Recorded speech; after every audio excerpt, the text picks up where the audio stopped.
మహిళలకు ఇవ్వడం జరుగుతుంది. అలాగే చేయుత ద్వారా 7,44,75,000 రూపాయల చెక్కుల్ని మహిళలకు అందజేయడం జరుగుతుంది.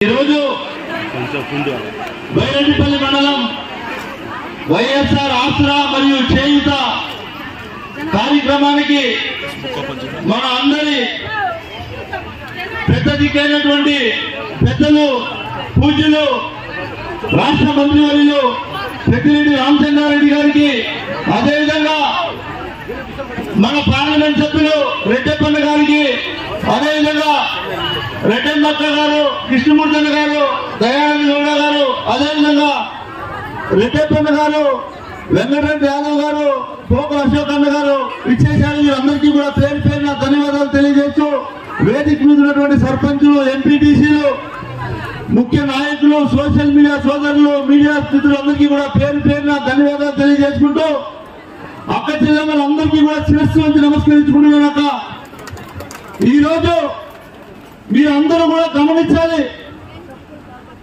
మీరు సంతోషంగా ఉన్నారా లేదా చంద్రబాబు నాయుడు ముఖ్యమంత్రిగా ఉన్నప్పుడు సంతోషంగా ఉన్నారా?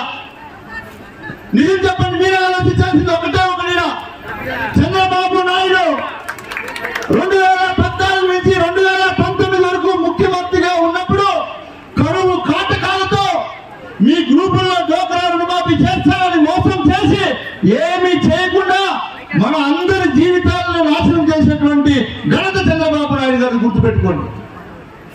ఇచ్చిన వాగ్దానం ఒక్కటి కూడా నెరవేర్చలేదు. అదేవిధంగా జగన్మోహన్ రెడ్డి గారు 2019 ఎన్నికల ముందర ఏదైతే హామీ ఇచ్చారో ఆనాడు అక్క చెల్లెమ్మల కోసం చంద్రబాబు నాయుడు మిమ్మల్ని మోసం చేశాడు. మీ అప్పును ఒక్కసారిగా కట్టలేము. చంద్రబాబు నాయుడు చెప్పేది అబద్ధాలు. నేను గెలిస్తే, నాకు అధికారాన్ని ఇస్తే, నేను ముఖ్యమంత్రి అయిన తర్వాత అక్క చెల్లెమ్మల అప్పుని 4 విడతలుగా ఆసరా ద్వారా అప్పు తీరుస్తానని ఇచ్చినటువంటి మాట నిలబెట్టుకున్నారా లేదా అడుగుతా ఉండే అక్క చెల్లెమ్మలాగా మిమ్మల్ని కూడా నిజం చెప్పండి. మీరు ఇచ్చినటువంటి మాటను నిలబెట్టుకున్నారా లేదా జగనన్న? చంద్రబాబు నాయుడు అయితే అల్లి కాని అబద్ధాలు హామీలు చెప్పి అధికారంలోకి వచ్చి మీకేమన్నా ఆనాడు చేశారా? ఒక్కటి కూడా చేయలేదు. గుర్తుపెట్టుకోండి. ఈ రోజు మన నాయకుడు, మన ముఖ్యమంత్రి జగన్మోహన్ రెడ్డి గారు ఒకటే ఒకటి చెప్తున్నారు. మీకు అందరికీ కూడా ప్రతి సమావేశంలోనూ ఒకటే చెప్తున్నారు. అమ్మా, చంద్రబాబు నాయుడు ముఖ్యమంత్రిగా ఉన్నప్పుడు 5 సంవత్సరాలు, నేను ముఖ్యమంత్రిగా ఉన్నప్పుడు 5 సంవత్సరాలు, ఈ 10 సంవత్సరాలు బ్యాంక్ స్టేట్మెంట్ మీరు తీసుకోండి. మీ బ్యాంక్ అకౌంట్ స్టేట్మెంట్ తీసుకొని చంద్రబాబు నాయుడు ముఖ్యమంత్రిగా ఉన్నప్పుడు మీ అకౌంట్ లో డబ్బులు ఎంత పడింది ప్రభుత్వం నుంచి లెక్కేయండి. అదేవిధంగా జగనన్న ముఖ్యమంత్రి అయిన తర్వాత ఈ 5 సంవత్సరాలు డబ్బులు ఎంత పడింది మీ అకౌంట్ లోకి లెక్కేయండి. అమ్మఒడి కావచ్చు, ఆసరా కావచ్చు, 0 వడ్డీ కావచ్చు, చేయూత కావచ్చు, రైతు భరోసా కావచ్చు, ప్రతి ఒక్కటి కూడా నేరుగా దారులు లేకుండా మీ అకౌంట్ లో పడతా ఉందా లేదా తల్లి అడుగుతా ఉన్నా. పడతా ఉందా లేదా అమ్మా? పడితే కనీసం చేతులు పైకి చెప్పండి నా కొట్టండి తల్లి జోరుగా. జగనన్న తినిపించాలా? ఎందుకంటే ఇన్ని చేస్తున్నా జగనన్న ప్రతిపక్షం వాళ్ళు, కళ్ళు లేని కబోదులు, గుడ్డి వాళ్ళు అభివృద్ధి చేయాలంటున్నారు. గుర్తుపెట్టుకోండి తల్లి. మీ అకౌంట్ లో డబ్బులు పడింది, మీకు అందరికీ న్యాయం జరిగింది. అమర్నాథ్ రెడ్డి ప్రతిరోజు మైకెత్తుకొని మాట్లాడేది అభివృద్ధి చేయలేదు, అభివృద్ధి చేయలేదని. నేను మీకు తెలియజేస్తా ఉన్నా, ఈ వేదిక ద్వారా ఛాలెంజ్ చేస్తా ఉన్నా. అమర్నాథ్ రెడ్డి గారు, మీకు సిగ్గు శరమున్నా లేక దమ్మున్నా మీరు రాండి, నేను ఒక్కడే వస్తా. నేను ఒక్కడే లైవ్ పెట్టుకోకపోదాం, మీకు చూపిస్తా. రోడ్లన్నీ చూపిస్తా. ఊర్లలో ఎన్ని సౌకర్యాలు చేసామో మేము చూపిస్తాం. అదేవిధంగా ఈ నియోజకవర్గంలో 15,000 ఇళ్లు పూర్తి చేశాం. మన ప్రభుత్వంలో 15,000 ఇళ్లు పూర్తి చేశాం. నువ్వు అమలు పడినటువంటి వ్యక్తి 2019లో ఓడిపోయావంటే కారణం నువ్వు అమ్ముడు పోతావని ప్రజలు నిన్ను నమ్మి నీకు ఓటైనది. గుర్తుపెట్టుకొని కూడా తెలియజేస్తా ఉన్నా. 2014లో నువ్వు వైఎస్ఆర్ కాంగ్రెస్ పార్టీలో గెలిచి ఇక్కడ ప్రజలను మోసం చేసి మంత్రి పదవి కోసం, కేవలం నువ్వు మంత్రి పదవి కోసం పార్టీ మారి ఎవరైనా అడిగితే కట్టు కథలు చెప్తా ఉన్నాడు. అభివృద్ధి కోసం నేను పార్టీ మారినాను, మంత్రి అయితే ఏమో చేస్తానని. నువ్వు మంత్రి ఏం చేశావు? ఎవరికైనా ఒక ఇల్లు కట్టించాడా? కానీ ఊళ్ళో అడుగుతానని మేము అందరినీ కూడా ఒకే ఒక్క ఇల్లు కట్టించాడా? ఒక్క రోడ్ వేసాడా? ఏమన్నా మాట్లాడితే మా ప్రభుత్వంలో శాంక్షన్ చేసామంటారు. ఉత్తుత్తు జీవోలు, దానికి డబ్బులు ఉండవో ఏమి ఉండవు, దాన్ని మేము శాంక్షన్ చేశామంటారు. అంటే విశ్వసనీయత విలువలు కోల్పోయినటువంటి వ్యక్తి ఈ రాష్ట్రంలో కాదు, ఈ ప్రపంచంలోనే ఎవరైనా ఉండాలంటే ఆయన ఒక్క అమర్నాథ్ రెడ్డి గుర్తుపెట్టుకోని కూడా తెలియజేస్తా ఉంటారు. ఎందుకంటే ఒక ఊసరు వాళ్ళు రాదా, మేమేదైనా మాట్లాడితే ఎవరైనా దళితుల చేతిలో మాట్లాడించి మమ్మల్ని దూషిస్తాడు. సిగ్గు లేదా నీకు? నీ జన్మకు సిగ్గు లేదా అని అడుగుతాను నేను. ఏం చేశామని అడుగుతావు? ఈరోజు ఓట్లు వచ్చి నువ్వు అక్కడ మీరు అందరూ కూడా అడగండి. మీ ఇల్లు దగ్గరకు వస్తే నాకు తెలిసి మీ ఇల్లు దాకా రాడు. ఎందుకంటే ఆయన కూడా తెలుసు ఎట్లా మీరు నాకు ఓట్లు వేసేది వద్దని. నేను మిమ్మల్ని అడుగుతా ఉన్నాక ఇక్కడ ఉన్నటువంటి ప్రతి అక్క చెల్లెమ్మని అడుగుతా ఉన్నా. నేను ఎమ్మెల్యే అయిన తర్వాత ప్రతి ఇంటికి 2 సార్లు వచ్చానా లేదా మీరే చెప్పని నేను అడుగుతా ఉన్నా. ఏ రోజైనా సరే అమర్నాథ్ రెడ్డి అనే వ్యక్తి మీ ఇంటి దగ్గరకు వచ్చి అమ్మా నీ కష్టమేమి, నీ సుఖమేమి, నీ బాధేమి, నేను అమరుపోయినటువంటి అమర్నాథ్ రెడ్డి వచ్చినాను, నేను మంత్రి అయినాను, మీకు ఏమైనా కావాలంటే చెప్పండి నేను అడిగినా? తల్లిని అడుగుతా ఉన్నాను ఈరోజు. చెప్పండి మీరే, ఎవరైనా అడిగారాక? ఏమీ అడగలేదు. మంత్రి అయ్యాడు, దోచుకున్నాడు, దాచుకున్నాడు, అన్ని చేసి ఈ రోజు మళ్ళీ ఎన్నికలు వచ్చాయని చెప్పి ఇంటింటికి తెలుగుదేశం అంట. అక్కడ ఎంతమంది ఇంటికి వచ్చాడు? అక్కడ ఇంటింటికి తెలుగుదేశం కార్యక్రమంలో చెప్పండి మీరు. ఎవరింటికైనా వచ్చాడా? అక్క దానింటికి పోతా ఎవడో కాంప్లైంట్ ఇస్తా పోతాడు. కలిసిపోయినాడు అమరన్న. అక్క అమరన్న ఓటు ఎక్క అంట. అంటే ఓటు అడగనోడికే ఓటు వేయాలంటే ప్రతి ఇంటికి 2 సార్లు ఓటు అడిగినోడు నాకెన్ని ఓట్లు వేయాలక్క నేను చెప్పండి నేను అడుగుతాను. ఓటు అడిగాక అలసిపోయినాడు ఇంటింటికి 2 సార్లు వచ్చి మీరు చెప్పిన పనులన్నీ చేసి పెట్టానే, నాకు ఎన్ని ఓట్లు వేయాలక్క అని అడుగుతాను. నిజం చెప్పండి, న్యాయమాకాలి అక్క అని అడిగేది. కాబట్టి మీరు కూడా అంతే, దయచేసి మోసపోకండి. చంద్రబాబు నాయుడు మాయ మాటలు నమ్మితే ఎందుకు చెప్తున్నానంటే 2014లో జనసేన చంద్రబాబు నాయుడు ముగ్గురు కలిసి ప్రచారం చేశారు. మీకు గుర్తుంది కదా, బాబు వస్తే జాబ్ వస్తుంది, డోక్రా రుణమాఫీ చేస్తా, రైతు రుణమాఫీ చేస్తా, అలీవ్ గాని ఆమె ఇచ్చాడు. ఎవరన్నా అట్లా అవుంటుంది, అమ్మా ఏమి పసుపుతా వేసుకోవడం నీ చేయడమయ్యా అంటే, స్వామి నాకు కష్టం వచ్చి నేను బ్యాంకులో కుదువు పెట్టినానంటే, నువ్వు బ్యాంకులో కుదువు పెట్టిన బంగారు నీ బీరువాలో తెచ్చిస్తా నాకు ఓటేయని చెప్పినటువంటి దౌర్భాగ్యుడు చంద్రబాబు నాయుడు గారు. గుర్తుపెట్టుకోండి, ఎంతమంది బీరువాళ్ళకు బంగారు వచ్చిందా కానీ అడుగుతుండే ఈరోజు నేను. ఎవరికైనా మీ బీరువాలో చంద్రబాబు బంగారు తెచ్చిచ్చాడా? రాబోయే ఎన్నికల్లో కూడా ఇట్లే ఉంటాయి మాటలు గుర్తుపెట్టుకోండి. మనం అధికారంలోకి వస్తే వెంకటేగౌడ ఎమ్మెల్యే అయితే నేను ఒక్క వెంకటేగౌడ ఎమ్మెల్యే కాదు, కానీ అందరూ కూడా ఎమ్మెల్యే గుర్తుపెట్టుకోండి తెలియజేస్తూ ఉన్నా. నిజమే కాదా? ఆ స్వేచ్ఛ మీకుందా అడుగుతూ ఉన్నా. కాబట్టి ఇప్పటికే ఆలస్యమైంది. మీకందరికీ కూడా ఒకటే తెలియజేస్తా, దయచేసి తెలుగుదేశం తప్పుడు మాటలు నమ్మకండి. జగనన్న నమ్మి మీరు ఓటేశారు, జగనన్న చెప్పినటువంటివన్నీ కూడా చేశాడా లేదా మీరు ఆలోచించుకొని మళ్ళీ జగనన్న ముఖ్యమంత్రి అయితే ఇప్పటికి 125 సార్లు బటన్ నొక్కి మీకు డబ్బులు వేసాడక్క జగనన్న గుర్తు పెట్టుకోండి. మీరు నొక్కాల్సింది 2 బటన్లు, ఒకటి ఎంపీ గారికి, ఒకటి నాకి. 2 బటన్లు మీరు నొక్కి మీ ఇంట్లో ఉంటే రాబోయే 5 సంవత్సరాలు జగనన్న 150 సార్లు నొక్కుతాడు. చూసుకోండి ఈసారి బటన్. కాబట్టి మీరు ఎవరి మాయ మాటలు నమ్మకుండా మమ్మల్ని, నన్ను, రెడ్డప్పన్న గారిని నిండు మనసుతో ఆశీర్వదించి గెలిపించాలని కోరుకుంటూ సెలవు తీసుకుంటా ఉన్నాం. ఇక్కడ ఇచ్చేసినటువంటి అక్క చెల్లెమ్మ అందరికీ చెప్తా ఉన్నా తల్లి, నేను శాసనసభ్యుడు అయిన తర్వాత అన్నగారు రామచంద్రారెడ్డి గారి చొరవతో ఈ ఒక్క బైరెడ్డిపల్లి మండలంలో చేసినటువంటి అభివృద్ధి మీరు గుర్తుపెట్టుకోండి. ఒకే ఒకటి, వాళ్ళు చెప్పేదన్నీ కూడా అబద్ధాలే. వాళ్ళు ఏం చెప్తున్నారు? ఈరోజు అభివృద్ధి చేయలేదని మాట్లాడుతున్నారు. ఎమ్మెల్యే గారు మీరు ఏం చేశారంటున్నారు? మీకేమన్నా కళ్ళు దొప్పినాయా? బైరెడ్డిపల్లికి రండి, బైరెడ్డిపల్లి నుంచి 4 గంటలకు నడుచుకోకుండా రోడ్ ఎట్లా చూడండి. నేను చెప్తాను, నేను ఎమ్మెల్యే కాకముందు, జగనన్న సీఎం కాకముందు ఈ రోడ్ ఎట్లుందక్క నిజం చెప్పండి మీరే, నిజమా కాదా? ఇది అభివృద్ధి కాదా? వాళ్ళకేమైనా కళ్ళు పోయినాయా?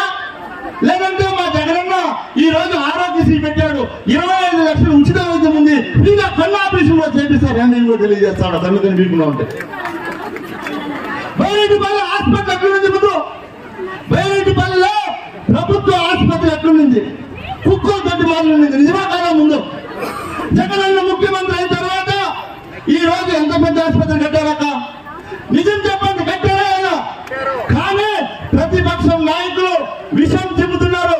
మాజీ మంత్రి వారిలో అమర్నాథ్ రెడ్డి గారు కొంచెం సిగ్గు చరమని మాట్లాడారు, అభివృద్ధి చేయలేదని మాట్లాడుతున్నాడు. నీకు సిగ్గు చరం ఉంటే రాజాతో పాటు నేను చూపిస్తా అభివృద్ధి. ఈ నియోజకవర్గంలో నేను చేసినటువంటి అభివృద్ధి నీకు దమ్ముంటే రా, నేను వస్తా. ప్రతి ఊరు తిరుగుతాం, నేను చేసినటువంటి అభివృద్ధి చూపిస్తా.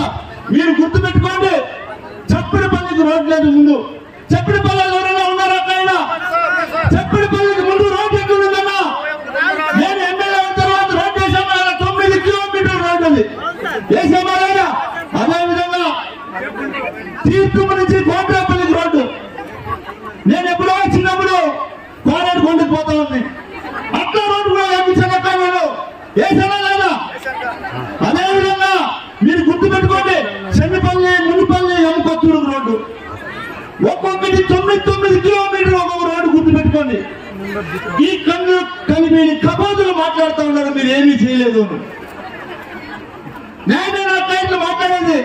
ఇంత కష్టపడి మేము జగనన్న చెప్పినవన్నీ ఆ రోజు చేస్తూ అభివృద్ధి కోసం గ్రామాల్లో మీరు ఏమైతే అడిగారో, మీరు మరీ ముఖ్యంగా వెంగమారపల్లిలో ఎక్కడైనా ఉన్నారో ఎవరైనా వెంగమారపల్లిలో ఫీల్డ్ ఎక్కండి. అక్క నేను మిమ్మల్ని అడుగుతా ఉన్నా, మీరు మీ పుట్టింటి వెంగమారపల్లికి వచ్చి 30 ఏళ్ళు అయిందా లేదా మీకు పెళ్ళి?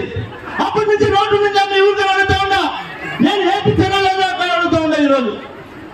అదేవిధంగా టీఎన్ కుప్పం కావచ్చు, అదేవిధంగా మీరు అందరూ కూడా గుంటుకొరపల్లి కావచ్చు, కుప్పనపల్లి కావచ్చు, మిట్టికొరపల్లి కావచ్చు, జాలపల్లి కావచ్చు, పిచ్చిగుండ్లపల్లి కావచ్చు, అదేవిధంగా మురారపల్లి, రంగనాయకుడి, వేలుపల్లి, జంగాల గ్రామం, కైగల్లు మా ఊరి పక్కన ఉండే ఊరు. ఆ ఊరికి ఇంతవరకు రోడ్డు లేకుండా ఉందండి. మేము చేసామా లేదా? ఇన్ని చేస్తున్నా మన కోఆపరేటివ్ సెంట్రల్ బ్యాంక్ చిత్తూరు జిల్లా అధ్యక్షురాలు శ్రీమతి రెడ్డమ్మ గారు, కృష్ణమూర్తి గారు, పోకల అశోక్ గారు, వెంకటరెడ్డి యాదవ్ గారు, మన ప్రాంత అర్బన్ డెవలప్మెంట్ అథారిటీ చైర్మన్, ఇంకా చలపతి రెడ్డి, కృష్ణారెడ్డి, చెంగారెడ్డి, ఇంకా చాలా మంది మిత్రులంతా వేదిక మీద ఉన్నారు. అందరికీ పేరు పేరున నమస్కరించుకుంటూ ఈరోజు మన మండలంలో 2 కార్యక్రమాలు కలిపి చేస్తా ఉన్నా. ఒకటి ఆసరా కార్యక్రమం, ఇంకొకటి వైఎస్ఆర్ చేయూత కార్యక్రమం. ఆసరా కింద వచ్చి మనం మొత్తం రాష్ట్రం మొత్తం మీద 4 విడతల్లో 25,570 కోట్లు ఇస్తే మన జిల్లాకు 1,298 కోట్లు ఇవ్వడం జరిగింది.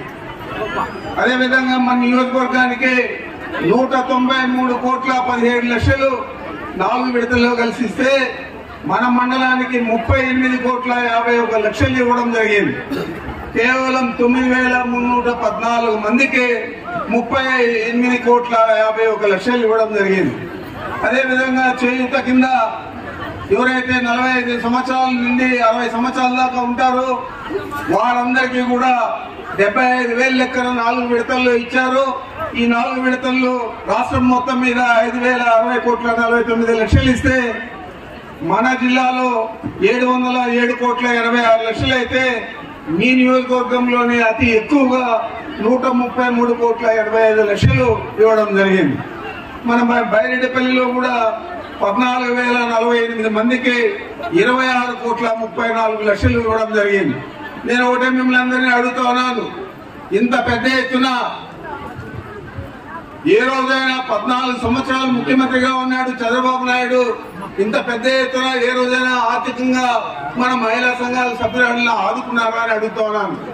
లేకపోతే కూడా చేయలేదు. ఆయన చేయాలనే ఉద్దేశం కూడా ఉండదు. ఎన్నికల ముందు చెప్తాడు, ఎన్నికలైన తర్వాత మోసపూరితంగా కుట్రపూరితంగా వ్యవహారం చేస్తాడు. మీరు చూసారు 2014 ఎన్నికల్లో ఏం చెప్పాడు? దాదాపు 600 హామీలు ఇచ్చాడు, 100 పేజీల మేనిఫెస్టో ఇచ్చాడు, అధికారంలోకి వచ్చాడు, మహిళలను మోసం చేశాడు, రైతులను మోసం చేశాడు, యువకులను మోసం చేశాడు. ఆ రోజు యువకులకంతా కూడా ఇంటికి ఒక ఉద్యోగం అన్నాడు. గోడల మీదంతా రాశారు బాబు వస్తే జాబ్ వస్తుంది అని చెప్పి. బాబు వచ్చాడు, పేద నిరుద్యోగులు ఏదైతే ఉద్యోగాలు చేస్తా ఉన్నారో కాంట్రాక్ట్ ఉద్యోగులుగా 2 లక్షల మందిని 3 నెలల లోపల తీసేసిన ఘనత కూడా చంద్రబాబు నాయుడుకి. మరి మీ రుణాలన్నీ ఆ రోజు మాఫీ చేసింటే 14,200 కోట్లు మాత్రమే. మరి అవి చేయకపోగా ఈ రోజు అవి 25,570 కోట్లు అయితే కూడా ఏదైతే మాట చెప్పాడో ఎన్నికల ముందు జగన్మోహన్ రెడ్డి గారు, ఆ విధంగానే 4 విడతల్లో ఈ 25,570 కోట్లు చెల్లించాడా లేదా అని మీరు ఆలోచన చేయండి అని మీకు మనం చేస్తా ఉన్నాను. చెప్తే చేయగలిగే శక్తి, చేయాలనే పట్టుదల ఉన్న నాయకుడు మన నాయకుడు జగన్మోహన్ రెడ్డి గారు.